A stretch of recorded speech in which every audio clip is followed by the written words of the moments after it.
Coming up on Mountain News this morning, college officials are warning everyone to be safe on campus following a murder in a small Kentucky college. And an eastern Kentucky community is remembering the life of a longtime police officer after his death. Dedicated to eastern and southern Kentucky, this is WYMT Mountain News this morning. Good morning, I'm Olivia Calfee. The time is 5:30 on Tuesday, February 27th. Now let's check in with meteorologist Tim Drawbridge on this first alert weather day. Tim? And Olivia, we've got the first alert for you because the wind advisory will kick off at 4 o'clock this afternoon. It just got hoisted in the last 90 minutes from the Weather Service office out of Jackson, and it will last until 4 o'clock tomorrow afternoon, as we end up seeing the potential for gusts up to 50 miles per hour during this time frame. But we also have to contend with some heavy downpours, some of us this morning, and again, all of us as we head through this time tomorrow morning. Check out the temps. Again, a lot of us between 60 to 65, a little bit cooler toward Ashland at 56, 54 your way it was. The pinpoint Doppler radar locally, nothing going on. Look to the left and to the west, and yeah, the action has rapidly developed across western and central Kentucky. This is tracking our way, and a closer inspection as we pick up the Louisville radar showing how things are evolving here. The lightning seems to be decreasing a bit, but nonetheless, some heavier downbursts of rain are going to be possible as we head through the first half of your Tuesday. The planner, again, showing things lasting until about 9 or 10 o'clock. Some breaks of sunshine get us close to 70 for today. More about the first alert 7-day forecast coming up in just a few moments. Olivia. Tim, thank you. Following the murder of a student at Campbellsville University, students are on high alert at campuses across the Bluegrass. Some University of Kentucky students say they are being extra cautious in the wake of the incident.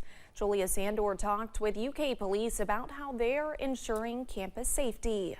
Well, unfortunately, it takes incidents like, the Campbellsville University homicide, as well as the one at the University of Georgia, to really get people thinking about safety on college campuses. At the University of Kentucky, Chief Joe Monroe says they take preventative measures each day to be proactive in the college community.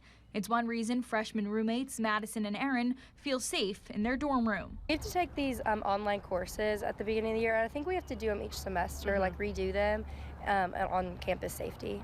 Sometimes you can't even sign up for classes until you've signed up for the emergency, like text, and then you get a text, a call, an email. So if there's anything happening on campus, you'll hear about it for sure. Along with UK's more than 4,100 cameras on campus, Chief Monroe says the Blue Emergency Towers and Live Safe app are valuable tools to keep students safe. Be aware of your surroundings. If you feel like something is not, normal, or makes you feel uneasy, or that hair stand back on the back of your neck stand up, or you get that tingle feeling, it's probably not. Some students say seeing tragedies unfold so close to their own campus is shocking. But for Aaron and Madison, they're grateful for the safety measures already in place at UK. I think really staying up to date with the news that's going on, knowing where to go, what's safe, and just always being with your people, you'll always be good. In Lexington, Julia Sandor, WKYT. Police in Laurel County need help finding a wanted man. Police say 53-year-old Michael Lee Ball of Keevee is wanted on an outstanding warrant for sexual abuse and is a persistent felony offender. If you have any information, you can contact London PD at 606-878-7004. A Laurel County man is facing charges after he reportedly kidnapped someone and led police on a chase. Police received a report about the incident yesterday morning as officers tried to execute a traffic stop. Dustin Bewley tried to get away from officers.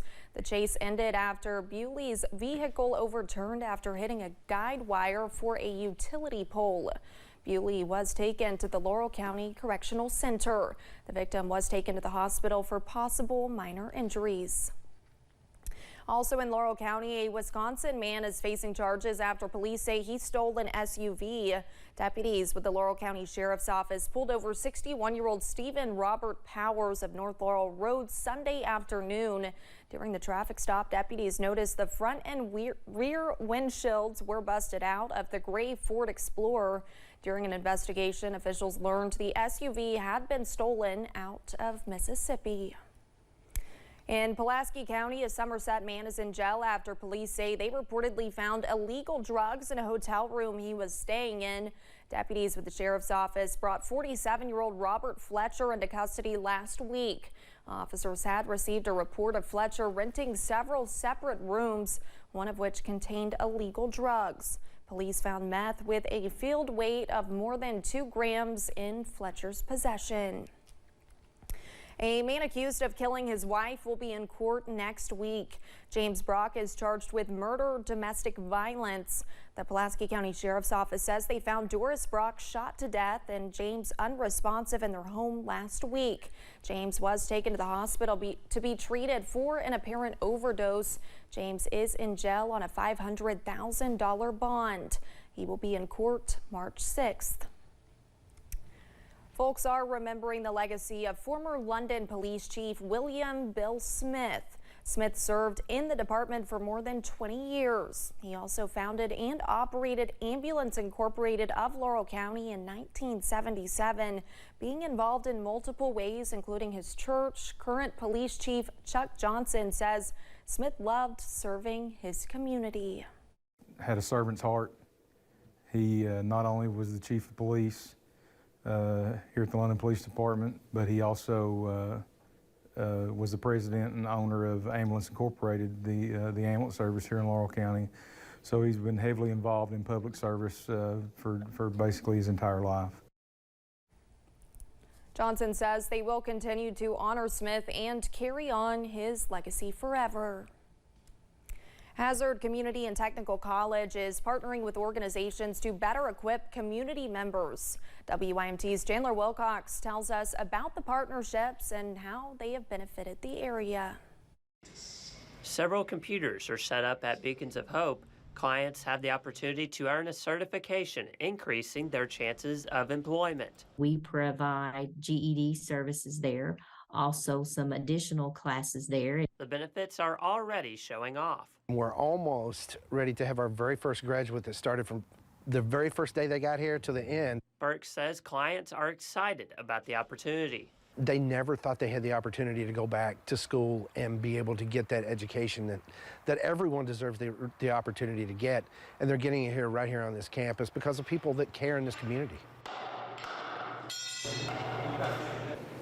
HCTC has also partnered with the Kentucky River Regional Jail to allow inmates to participate in a construction technology class. Our inmates that we're taking out right now are level 1 state inmates that they're doing it. They're able to go out in the community. The class allows them to gain another skill set before re-entering the workforce. These are folks that's going to be released shortly, so that's the opportunity for them to find employment. Several inmates have already completed the class. We actually had 12 graduates who are currently at the Kentucky River Regional Jail. Actually, I think since they finished, we've had a few who have been released, and they are continuing on with HCTC. Linden says they are planning to expand programs within both partnerships. In Perry County, Chandler Wilcox, WYMT Mountain News. Jail Administrator Lonnie Brewer says the program is funded by opioid abatement money given to the Perry County Fiscal Court.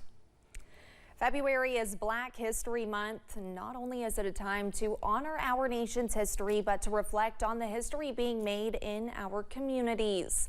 WYMT's Madison Carmouche talked to the first Black mayor of Lynch in Harlan County.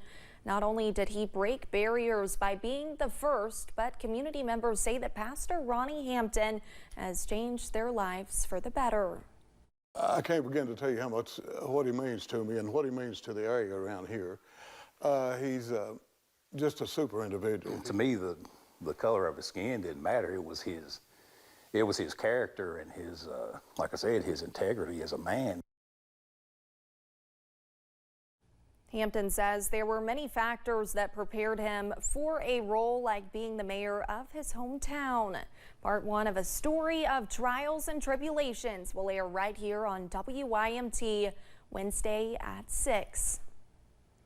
For the third year in a row, a bill is filed to make Juneteenth a state holiday. Senator Gerald Neal filed the bill last week. Juneteenth commemorates the day the last slaves were freed in the U.S. Senator Neal says he thinks the repeated delay in establishing Juneteenth as a holiday is due to a difference in priorities, but he says persistence is key. I think other things are important, so I look at it in the most positive sense. Neal says the holiday would also encourage the learning about Black history and struggles faced by the community. And when we return, we'll take a look at a recent case the Supreme Court picked up regarding social media.